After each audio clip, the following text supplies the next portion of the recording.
What's up? What's up? What's up? What's up? It's your boy, Domuto. We back with another video today. We are watching Dragon Ball Chaos Crossover Z Season 2 Doom Frieza Saga Part 1 by Damon What If. So, what I'm saying, Damon What If putting work on these stories, man. Like about the combination of Sonic with the Sonic characters and the in Dragon Ball universe is fire. So we gonna get into it, man. Make sure you like, comment, subscribe, and let's go. Aboard the egg carrier, the group stare at Vegeta in the healing tank. Eggman says that he uses this tank to house Metal Sonic and Metal Goku, so its healing properties won't work fully on Vegeta. But at least it'll keep him from dying. Goku tells him that's a good thing, as they need him alive and try and find out where this Namek is. Right. Goku, Sonic, and Krillin are hesitant on trusting Eggman after all that he's done over the years. But he tries to explain that he's attempting to be better. It's still his mission in life to destroy the two of them, but after what happened with Piccolo and Shadow, he decided it would do him some good to team up against the big baddies. That way, neither of them have to die. Still not something they fully trust, but really, if it wasn't for Eggman, then a whole lot more people would have died. Yeah. So they have to thank him on that one. They also flew by to pick up Amy from Korin Tower, who thankfully survived a Cybermen explosion and was healed up by one of Korin's Senzu beams. Sonic is really happy to see Amy, as at least she made it. She is devastated to find out that Tails and so many others died against the Saiyans. But at least they have the small ray of hope in Namek. They just hope that Vegeta wasn't lying about Piccolo and Kami being aliens. Eventually, Vegeta comes to and attempts to escape the pod, but he is far too weak to escape or do any damage against all these powerhouses in front of him. Goku asks him why he decided to come here and kill all of his friends. What could he possibly gain from that? Vegeta smiles, revealing that it's just in the Saiyan nature to fight and kill. Doesn't he have a drive for fighting? He's lying if he doesn't. Goku goes closer to Vegeta, saying that of course he does, but he would never go out of his way to kill innocent people. He'd only go after the ones who hurt people, like him. They should finish him off, but he has valuable information that may be able to undo all of the damage he's caused. Vegeta assumes that they're talking about the Chaos Emeralds, but no, he's talking about the Dragon Balls. Goku explains to Vegeta about Kami and the Dragon Balls, and if he was lying about Piccolo being a Namekian. He is surprised to hear all this talk about Dragon Balls, which objects like these he could just as easily gain the ultimate power. If they're on Namek, then he has a chance of defeating Black Doom and even better, Frieza. Vegeta says he wasn't lying, and if they head to Namek, they could find Dragon Balls there. To try and gain an alliance, he says that with them, they could also defeat the villainous Black Doom, who destroyed the Saiyan race. Goku and Sonic know who he is from King Kai, and Raditz says that the other Saiyans needed their help to defeat him. Vegeta says that Frieza, their ruler, has been trying to deal with Black Doom forever now, though around 6 years ago, that became impossible, as Black Doom gained an immense power and was able to defeat many of Frieza's troops in a single blast. Frieza was getting desperate and told the Saiyans if they didn't go out to kill Black Doom, then he would kill them himself. This left them in a no-win situation, as they knew that they would easily be killed by Black Doom. This is why Raditz came to Earth to find Kakarot, and once him and Nappa heard about the Chaos Emeralds, they knew coming here might be their best bet against Doom and Frieza. Sonic begins to change again. A dark aura surrounds him as he yells at Vegeta. They could have helped him. If they had just come here and asked for their help, they would have done anything in their power to defeat those two tyrants, especially since Raditz was Goku's own brother. But no, they had to be selfish assholes and act even worse than Eggman over here and kill all of their friends. They are so stupid to act just as evil, and now they'll have no help whatsoever. Maybe it's a good thing that all the Saiyans are extinct. Goku tries to calm Sonic down some more, as if he unleashes more power, he's gonna blow up the egg carrier. Sonic reverts back and says that they'll never help him, and should just hand him over to Black Doom now. Sonic runs off with Eggman telling Goku to let him go. Sonic powers up into his Kaioken to fly off of the egg carrier, and then runs around to clear his head. All he can see is Vegeta killing Tails, something he'll never forgive him for. He never wants to kill, but this guy, he deserves it. They can't just leave him here while they go off to Namek, as he'll kill whoever is left, he's sure of it. Sonic eventually exhausts his Kaioken and stops right in front of the king's castle, exhausted.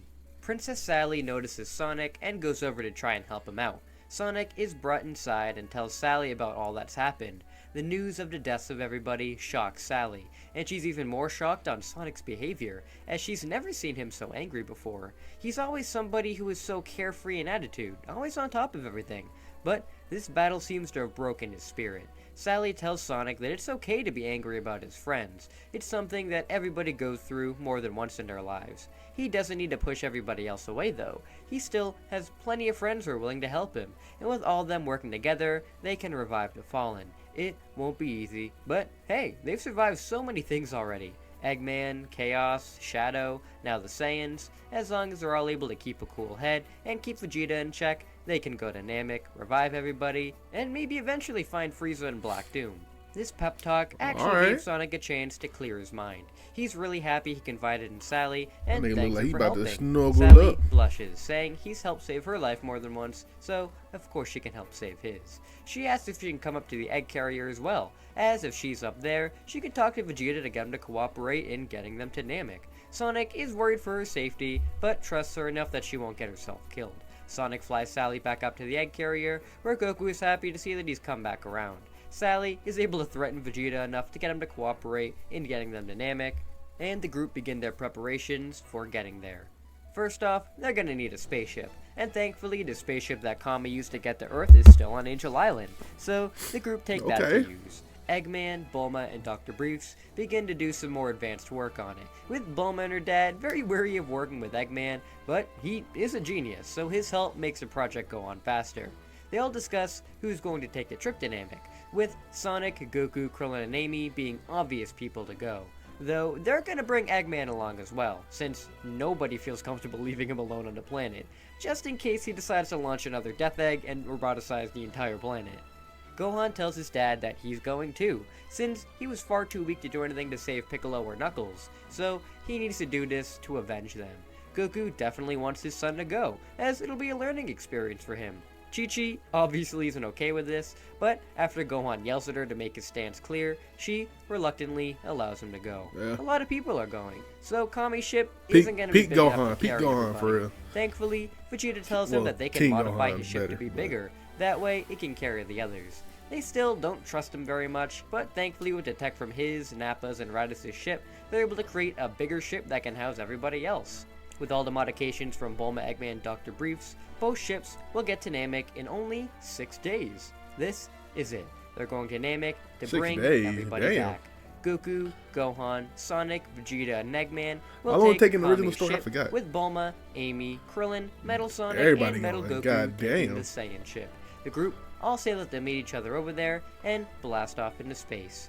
Princess Sally, Gamma and Beta, the Chaotix, Chaozu, and Tikal see them off, wishing them the best of luck on bringing everybody back. In Kami's ship, Bulma thankfully managed to add a gravity chamber, since Goku suggested it for training. Luckily, Eggman can just go in the other room to work on his robotics some more, leaving the group to train. Sonic doesn't want Vegeta to train with them as well, but he says that if he doesn't, then he'll be killed pretty easily if they run into Frieza or Black Doom out here. Right now, he's a traitor to the Frieza Empire, and if he dies, then they have no chance against Frieza whatsoever. Sonic reluctantly goes along with this, and the group begin their training. Goku makes sure to ask Sonic about the Dark Form, as that seemed like a corrupted version of Super Sonic. Sonic says he has no idea what the form is, just that it is him getting really angry. Goku says while the approach is one of violence, thankfully now they know that Sonic still has some chaos energy inside of him, so if he's able to tap into it without any negativity, then maybe he can turn super without the emeralds. Sonic says that he doubts he's powerful enough to do that, but Goku keeps encouraging him, as if he can transform into the powerhouse that is Dark Sonic, then Super Sonic should be no sweat. The group begin their training together, with Vegeta trying to learn more about the Ikari form of Goku's, and if he can eventually use that himself. After a few days of intense gravity training, an alarm on the ship begins to go off. Eggman bursts out of his room, telling them that they're all under attack. Sonic asks if they can do anything, with Eggman saying it's him, so of course he added weapons to the ship.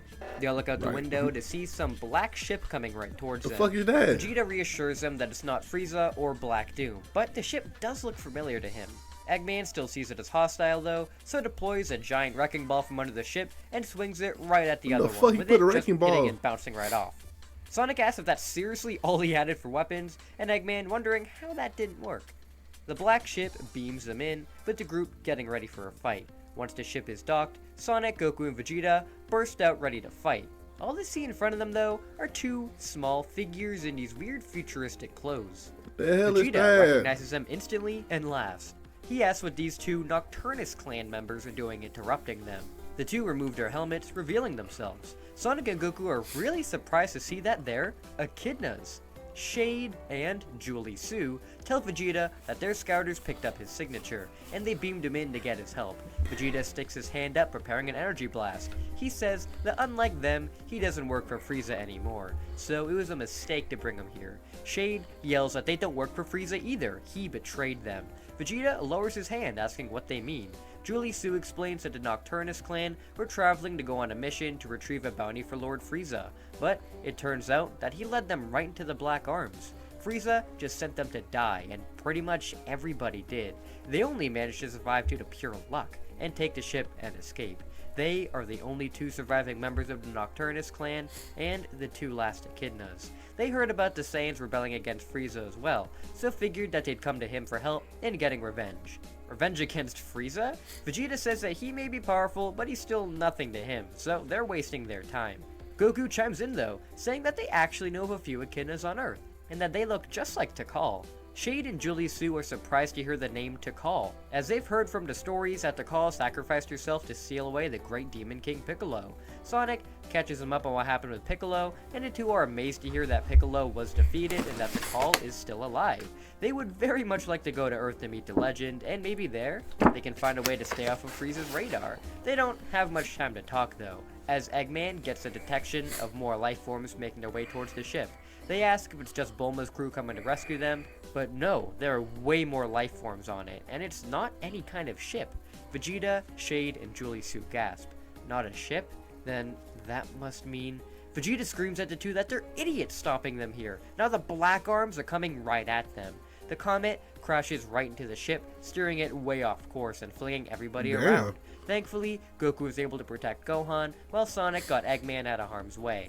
Once they get a hold of their footing, the group all sit up and watch as a bunch of Black Arms make their way over to them. Black Arms. Goku looks at these guys and gets a slight feeling that he's seen these creatures before. He can't really put his finger on it though. Sonic powers up into his Kaioken, ready for a fight, as Shade says that, wait, these aren't all of the Black Arms. Vegeta realizes it too, and wonders why it's such a small portion. This is when Black Death and his experiment, Eclipse the Darkling, step out from the Black Arms, saying that they're here to finish off what's rest of the Nocturnes. Vegeta... I didn't know Sonic went this deep, like story-wise. I never in my life, like I remember watching the show, but I don't remember nothing. I watched the show, but I don't remember none of these. I don't think none of these characters in the show. I ain't know it went this fucking deep. Playing the games and everything, never heard of half these characters. Vegeta is relieved Black Doom isn't here. It's only his little lackey. Maybe because a kid Black playing Death them, I is never paid surprised to see attention, but Vegeta, I don't know. saying that he didn't expect to see a Saiyan today. This is even better then, as along with the Nocturnes, they'll finish off his Saiyans here today too. Vegeta says he'd like to see them try, but Julie Sue says he needs to be careful, as Eclipse is one of the ones who killed off a bunch of Nocturnes. He's a lot more powerful than he looks. Goku goes up to Vegeta, asking if these guys are really the ones who killed off the Saiyans. Vegeta says that they had a huge part. Frieza was ultimately the one who killed them all, but he wouldn't have right away if it wasn't for these guys. Goku keeps getting flashes in his head of a woman being stabbed through the stomach by one of these things, and while he doesn't know who she is, he gets a feeling of rage from it. Goku steps up, powering up into his Akari form. He tells Black Death that they're not going to be killing any more races today, not if he has anything to say about it. Black Death is surprised to see this kind of power from a Saiyan, and asks if Eclipse can handle it. Eclipse says that he's dealt with plenty of races who can transform. This one will be nothing. Shade asks where Black Doom is, with Black Death saying he has more important matters to attend to, as he's currently making his way to Namek to defeat the Namekians and the Saiyan's master, Frieza. Everybody's heart stops. They're going to Namek, and Frieza's on Namek? Oh god, they need to warn the others. Black Death says they won't be warning anybody, and yells for the Black Arms to charge. Eclipse and the Black Arms rush the group, with them rushing right back towards them, ready to battle. Meanwhile, the other group lands on Namek. Once everybody steps out, they wonder where the others are, as they all should have landed at the same time. Maybe they just landed on the other side of the planet? The Metals try to detect any signs of their ship, but say that there is no sign of them on the planet, so they must have not arrived yet. This really worries them all, since what if the ship broke down up there and they need help? As they try and think of what to do, suddenly, two soldiers show up in some armor like what Vegeta and Nappa wore. The soldiers are kinda weirded out as these guys don't look like Namekians. They picked a bad day to come to the planet, so shoot at them. Amy is able to block the blast with her hammer, as Metal Sonic and Metal Goku rush in and blitz the two of them. Sure. With the soldiers killed in no time at all, Bulma asks who those guys were. Metal Sonic flies back over and says that his detector is picking up many life forms with strong powers. A lot feel very similar, so must be the Mechians, but there are many more that are way stronger and may relate back to those soldiers. Metal Goku says that he's picking up some sort of radio transmission from those energies, and he can hack into it to hear what they're saying. Bulma realizes these must be the scouters that the Saiyans had, so to be careful that they don't hear him. Metal Goku taps into the scouter's signal and the group listen in. They hear that Frieza, the Emperor of the Universe, is here, and threatening the Namekians to give him their Dragon Ball. The elder Namekians refuse to hand them over, and then they hear so much screaming and death. The Namekians have been killed, and Frieza's henchmen, Zarbon and Dodoria, find a Dragon Ball and hand it over to their master. Frieza says that he's glad this is going so quickly, as with these 4 Dragon Balls, he only has 3 left until he can gain eternal life. Frieza and his soldiers detect the next village and fly off to destroy it as well. Our group is horrified over what they just heard, as with Frieza here, who's apparently leagues ahead of Vegeta, they have no chance of gaining all the balls. Metal Sonic says that this Frieza has an extremely high battle power, one he struggles to read over how large it is, though with his soldiers, they think they can handle them. They were both given upgrades since Vegeta, and even managed to get a hold of one of the vials that Tails had. The laser vial. With this, they may be able to use it to grab all of the Dragon Balls from the soldiers, but they need to use it wisely. They just need to get in close enough to them. Bulma says she'll wait in the ship for them to quickly make it back here, and the others can go on without her. Thankfully, since they're robots, they don't have any energy that can be detected, so the two pick up Krillin and Amy, carrying them over to where Frieza and his men are. Once they arrive, they see that the soldiers are already beginning to kill the Elder Namekians, trying to get information about the Dragon Balls. Amy is getting very riled up watching this, as she is sick of seeing all of this death. Krillin tells her to stand down for now, as they need to find an opening where they can swoop in and grab all the Dragon Balls. They all continue to watch, and the massacre happens just like in canon, with Mori destroying the scouters and Dodoria killing him and going after the kids. Once Cargo is killed, this is when Amy can't take it anymore. She spin dashes right into Dodoria, knocking him right away from the other child, Dende. Dodoria goes flying into a nearby house, as the others look on in confusion. Krillin curses that this is their moment, so try and make it count. Metal Goku rushes in and elbows Zarbon across the face, making him drop the Dragon Balls in his hands. Metal Sonic then bursts in with his super speed and snatches all 5 Dragon Balls from the ground and takes off. Frieza screams for the others to do something, but Krillin appears and launches a solar flare at the group to blind them all. As Frieza and his men grab at their eyes in pain, Metal Goku grabs Amy and Dende as him and Krillin fly off as fast as they can after Metal Sonic. Once they all can see again, Frieza demands Dodoria to go after them, or he'll kill him right now. Dodoria flies off after the group and catches up with them pretty fast. Krillin asks what they're gonna do, with Metal saying that they fight. Metal Goku tells Metal Sonic to return the Dragon Balls to Bulma. He'll handle this guy. Metal Goku throws Amy and Dende to Krillin as he stops short and nails Dodoria right in the gut. Metal Goku the Metal's doing their thing. Dodoria, with him not being able to fight back. This weird-looking machine is really giving him a run for his money. Dodoria tries to fire a mouth beam at the robot, but Metal Goku just fires an artificial Kamehameha right back and overpowers the mouth beam. The beam goes right into Dodoria's head and blows it right off. Dodoria's headless body falls into the Namekian Ocean as Metal Goku flies back off to join the others. Once Metal Goku makes it back to the spaceship, Bulma tells them that they can't just sit out here in the open like this, as they're pretty much sitting ducks. They need to hide out until they can go after the rest of the Dragon Balls. The group turn the ship into a capsule and fly off to a nearby cave to hide out in. Thankfully, with the scouters gone, they won't be able to find them anymore, and hopefully with Metal Sonic's speed, he'll be able to go about and find the other Namekians before Frieza and his men do. Once they get all of the Dragon Balls, Hopefully, they can wish for their friends to be brought back to life as soon as possible, and then get off the planet before Frieza has a chance to find them.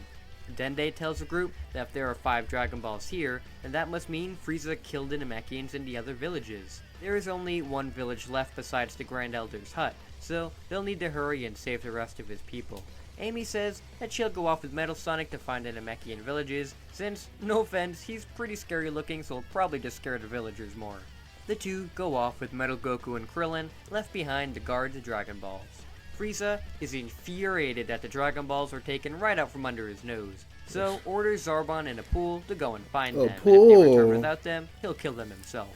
The two fly off in fear, trying to find the rest of the Namekian villages. Thankfully, Metal and Amy manage to find one first, and with Amy's charm, she's able to warn the villagers of the impending threat of Frieza, and how he wants to steal their Dragon Ball. The villagers can sense that Amy has a pure heart, and trust her with their Dragon Ball, though they are exposed to Apul, who has flown by and found them. Metal Sonic detects him with his radar, and speeds up to him, and instantly belts him into the ground. Amy pounces on Apul, and her, along with the Namekian warriors of this village, tie him up to keep him as a prisoner. Since they can't be having him report back to Frieza, the elder of the village hands over the Dragon Ball and tells them they should go and find the Grand Elder, as he has the last Dragon Ball.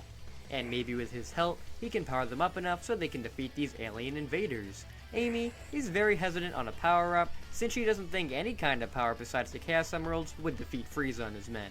But they have to try. Metal Sonic and Amy go off next to the Grand Elder's hut. But while they're on their way, Metal Sonic is kicked into the ground by Zarbon.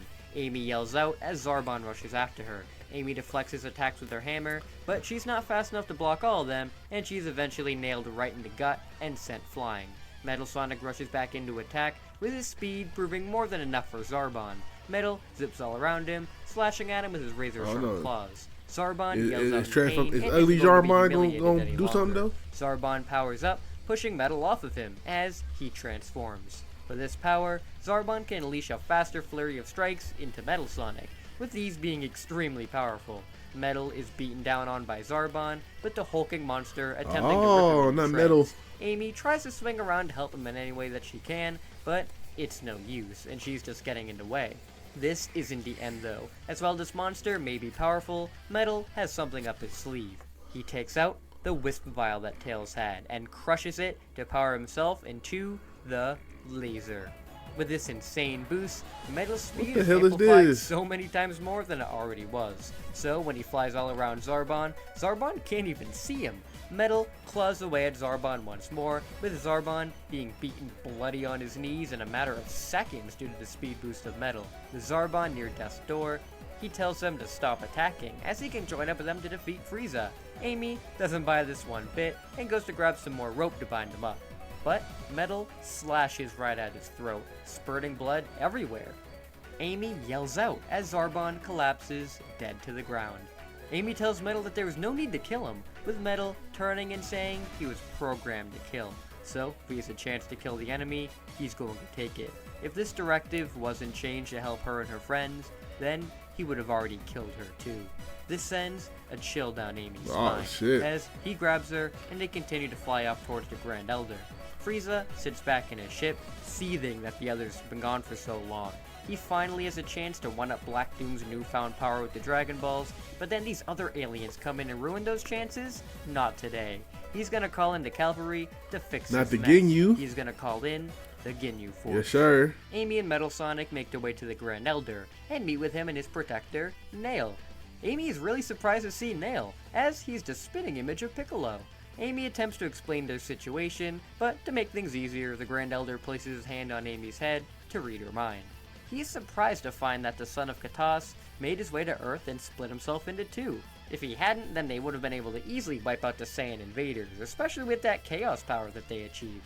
He removes his hand from her head and says that he can tell that she means no harm at all, and her intentions are very pure. She even stepped in to save his child Dende, so that itself earns her this Dragon Ball.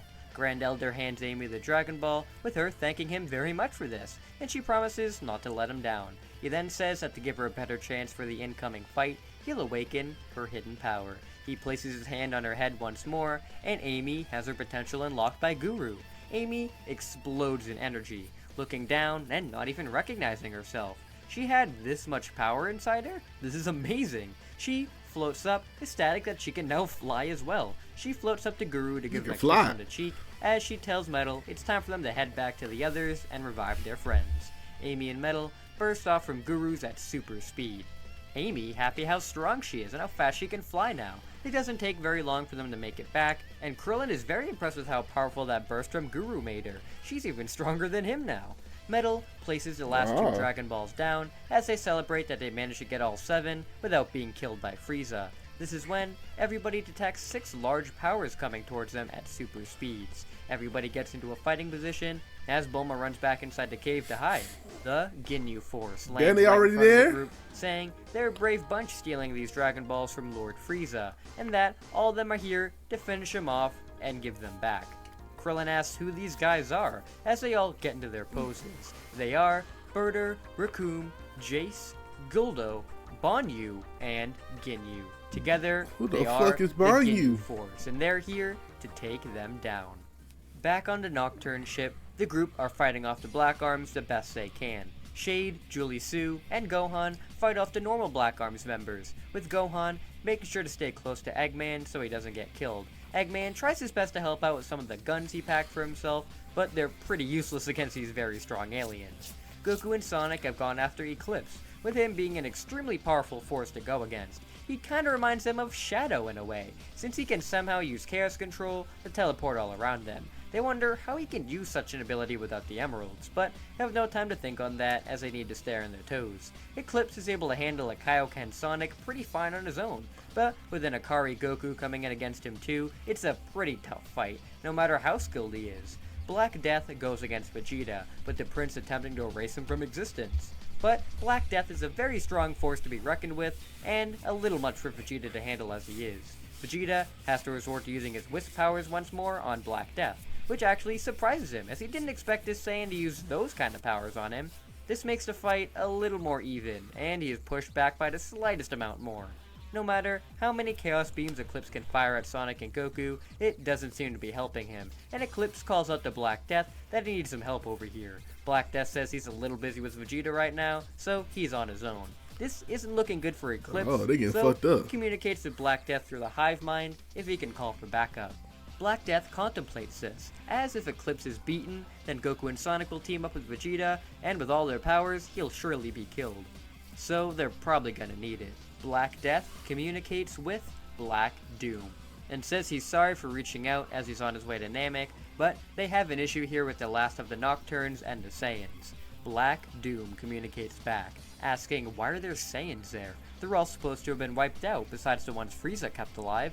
Black Death says that the ones Frieza kept alive have rebelled against him, and they're here giving Eclipse a run for his money. Black Doom tells them that with their ultimate soldier here, he'll kill the last of the Saiyans and the Nocturnes to rid the universe of those scum. The ultimate weapon will be there in a second.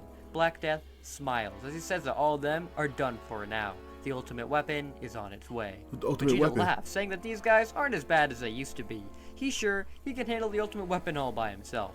Vegeta is then cut off as he gets a spear thrown right through his shoulder. He screams out in pain as he reverts back to normal.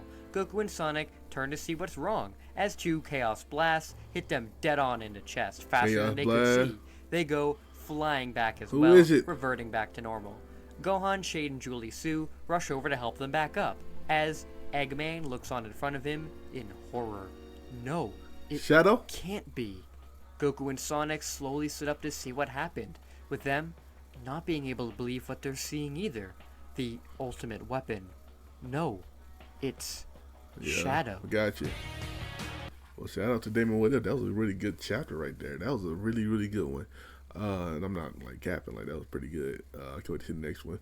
Make sure y'all let me know what's your favorite part down below. Make sure y'all like, comment, subscribe. Check out the last movie one right here. He did a movie one right here. And check out another video you might like right here. And I'll catch y'all next time, man. Peace.